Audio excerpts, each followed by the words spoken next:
Gibbson's direct theory of perception is the idea that we perceive simply by using the information we receive through our senses, and this is enough information for us to make sense of the world around us.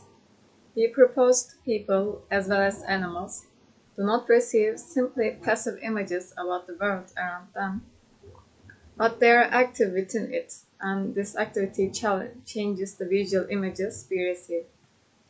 An example of this when we are in motion and moving along a road.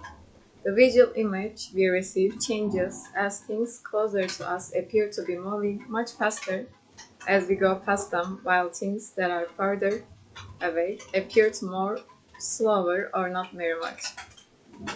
This effect is known as motion parallax and happens only if we move, and it combines depth cues to help us accurately judge distances.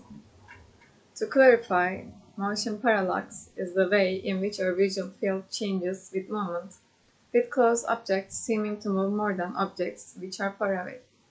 We also use other cues according to the Gibbson's direct theory of perception.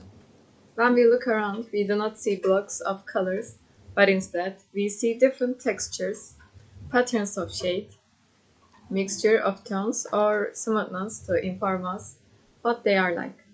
Looking at someone's lawn, you may notice that the part of lawn which is closest to you appears more detailed, and you can see individual blades of grass. As you look further away, the lawn looks smoother with the furthest parts looking the most smooth. This occurs as the depth cues of relative size and height in plane combine to change in textures. We are looking at producing a gradient with things that are further away appearing more smooth. The same effect happens with color to produce a color gradient, with colors appearing more brighter when closer and paler the further away they are.